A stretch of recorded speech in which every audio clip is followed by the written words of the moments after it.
Hello बच्चों, आज हम पढ़ेंगे वाच्य। सामान्यतः ये देखा गया है कि वाच्य बच्चों को प्रारंभ में थोड़ा कठिन लगता है, क्योंकि वो छोटी कक्षाओं में वाच्य के बारे में नहीं पढ़े होते हैं, इसलिए थोड़ा सा उनको कठिन लगता है। लेकिन मैं ये कहना चाहूँगी कि आप वाच्य को ज़्यादा से ज़्यादा उदाहरण के माध्यम से अधिक यदि इसका अभ्यास करते हैं और विभिन्न वाच्य के अंतर को समझ के उसका अभ्यास करते हैं तो ये काफ़ी आसान होता है। वाच्य इतना कठिन नहीं होता। बोर्ड की परीक्षाओं में प्रायः ये देखा गया है कि विद्यार्थी वाच्य वाले प्रश्न जो है काफ़ी सही और वाच्य का परिवर्तन काफ़ी अच्छे से करते हैं। तो मैं समझती हूँ आपको घबराने की आवश्यकता नहीं है। इस वीडियो के माध्यम से मैं आपको वाच्य बहुत ही आसान तरीके से समझाने का प्रयास करती हूँ और वाच्य निश्चित रूप से आप लोगों के लिए काफ़ी आसान हो जाएगा। तो सबसे पहले हम देखते हैं कि वाच्य क्या है। वाच्य क्रिया का वह रूप है जिससे यह पता चलता है कि क्रिया का मुख्य विषय कर्ता है, कर्म है या भाव है। इसका अर्थ ये हुआ कि एक वाक्य में कर्ता की प्रधानता है या कर्म की। यदि कर्ता की प्रधानता है तो क्रिया कर्ता के अनुसार होगी, यदि कर्म की प्रधानता है तो क्रिया कर्म के अनुसार होती है, या क्रिया नहीं, क्रिया का भाव भी हो सकता है।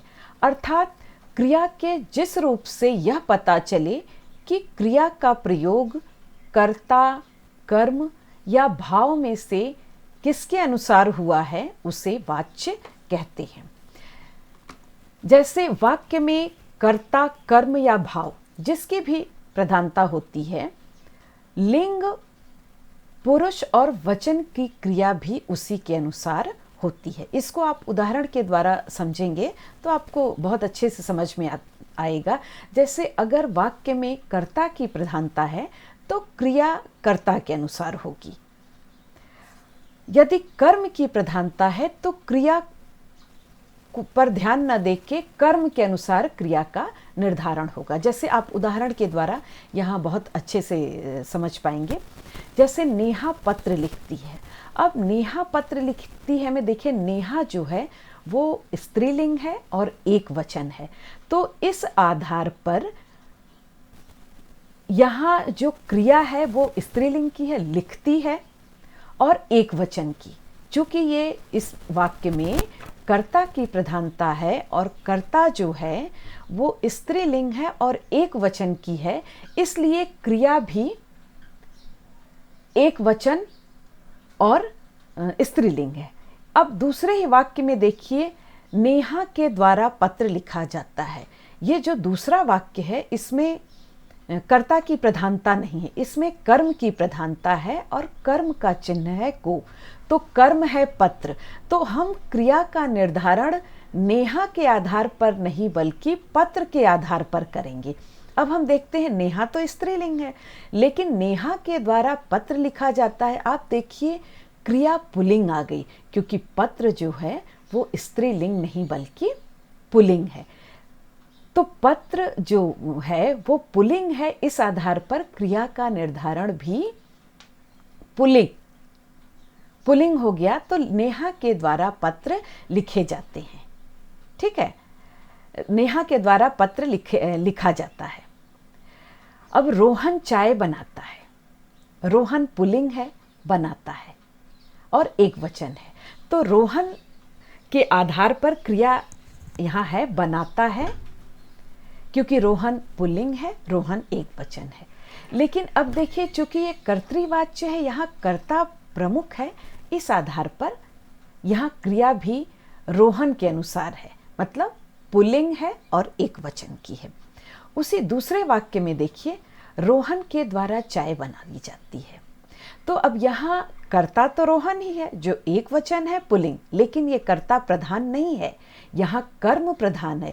इसलिए यहाँ कर्तृ स्त्रीलिंग है या पुल्लिंग है ये मायने नहीं रखता, मायने ये रखता है चाय। चाय क्या है?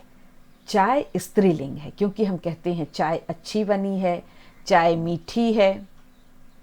तो यहाँ चाय जो है वो स्त्रीलिंग है और कर्म जो है स्त्रीलिंग है, तो इस आधार पर यहाँ क्रिया भी स्त्रीलिंग की हो गई। रोहन के द्वारा चाय बनाई जाती है।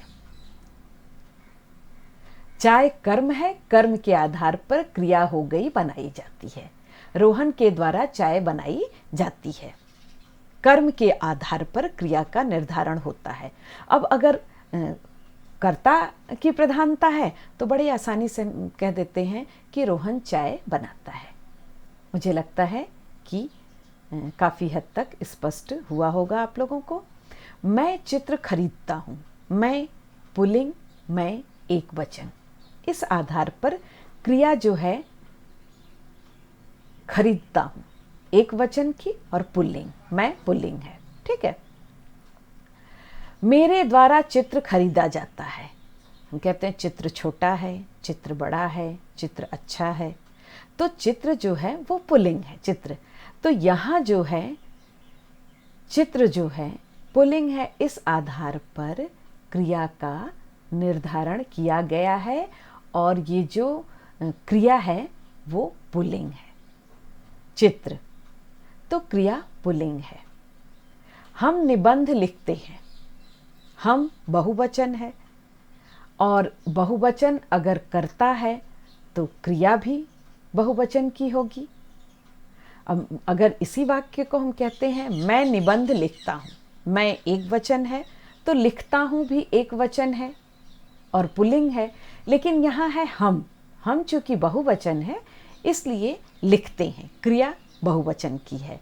लेकिन जब यहाँ कर्म की प्रधानता हो गई इस वाक्य में कि हमारे द्वारा निबंध लिखा जाता है, तो अब यहाँ कर्ता के आधार पर नहीं, कर्म के आधार पर क्रिया का निर्धारण हो रहा है। तो निबंध छोटा है, निबंध बड़ा है, निबंध अच्छा है। तो निबंध पुल्लिंग है, इस आधार पर क्रिया भी पुल्लिंग होगी। मुझे लगता है कि बच्चों को उदाहरण के द्वारा काफ़ी हद तक ये बातें समझ में आ गई होंगी। तो अगला हम देखते हैं वाच्य के भेद। वो तो मैंने आपको एक सामान्य उदाहरण देकर वाच्य को समझाने का प्रयास किया है, लेकिन अब जो है, अब देखिए वाच्य कितने प्रकार का होता है। तो वाच्य 3 प्रकार का होता है, कर्तृवाच्य, कर्मवाच्य और भाववाच्य। तो सबसे पहले हम कर्तृवाच्य के बारे में पढ़ेंगे। कर्तृवाच्य में जो है कर्ता की प्रधानता होती है, अर्थात कर्ता के आधार पर क्रिया का निर्धारण होता है और लिंग वचन पुरुष कर्ता के आधार पर ही होता है। मतलब कर्ता एक वचन है तो क्रिया भी एक वचन, कर्ता बहुवचन है तो क्रिया भी बहुवचन। कर्मवाच्य में क्रिया जो है कर्ता के आधार पर नहीं, कर्म के आधार पर क्रिया का निर्धारण होता है। और भाववाच्य में क्रिया नहीं, क्रिया का भाव होता है। तो सबसे पहले हम देखते हैं कर्तृवाच्य। कर्तृवाच्य में क्रिया के लिंग और वचन कर्ता के अनुसार होते हैं। जैसे मैंने आपको अभी बताया कि लिंग और वचन कर्ता के अनुसार होते हैं। कर्ता पुल्लिंग है, लिंग और वचन पुल्लिंग। कर्ता एक वचन है तो क्रिया भी एक वचन की होगी। अर्थात जहाँ क्रिया का संबंध सीधा कर्ता से होता है वहाँ कर्तृवाच्य होता है। जैसे उदाहरण के द्वारा हम इसको और समझने का प्रयास करते हैं कि हरीश पत्र लिखता है। अब हरीश पुल्लिंग है और हरीश एक वचन है। तो आप देखिए क्रिया जो है वो एक वचन है और पुल्लिंग है। अब मैं यहाँ हरीश की जगह दूसरा नाम दे देती हूँ, नेहा। नेहा पत्र लिखती है। अब नेहा स्त्रीलिंग हो गई, नेहा भी एक वचन है, तो नेहा आप देखिए जो क्रिया है वो स्त्रीलिंग की हो जाती। तो यहाँ कर्तृवाच्य में जो क्रिया का निर्धारण है वो कर्ता के आधार पर होता है। ये बात याद रखने की आवश्यकता है। आप किसी भी वाच्य को पढ़ते हैं तो थोड़ा उसके जो 2-3 बिंदु होते हैं, यदि आप उसको याद कर लेते हैं तो आपके लिए वाच्य आसान हो जाता है। इसी तरह से सुनीता चाय बनाती है। अब इसमें जो सुनीता यानी जो कर्ता है वो एक वचन और स्त्रीलिंग है, तो जो क्रिया है वो भी एक वचन और स्त्रीलिंग है। अब सुनीता की जगह अगर हम कह दें रोहन चाय बनाता है, तो रोहन जो है वो भी एक वचन है लेकिन रोहन पुल्लिंग है, तो ये जो क्रिया है वो बनाता है। ध्यान रखने योग्य बात ये है कि क्रिया के आधार पर कर्ता के आधार पर क्रिया का निर्धारण होता है। कर्ता यदि एक वचन है तो क्रिया भी एक वचन होगी।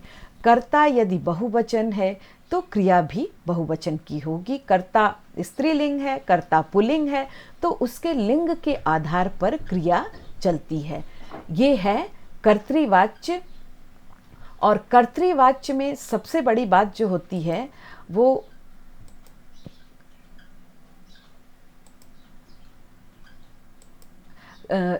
सकर्मक और अकर्मक दोनों प्रकार की क्रिया होती है। सकर्मक क्रिया भी होती है और अकर्मक क्रिया भी होती है। तो कर्मवाच्य के बारे में मैं अपने अगले वीडियो में और भी स्पष्ट तरीके से समझाऊंगी, जिसके अंतर्गत कर्तृवाच्य और कर्मवाच्य के अंतर को स्पष्ट करते हुए विभिन्न उदाहरण द्वारा आपको समझाया जाएगा, जिससे आपके लिए वाच्य और भी आसान हो जाएगा। धन्यवाद।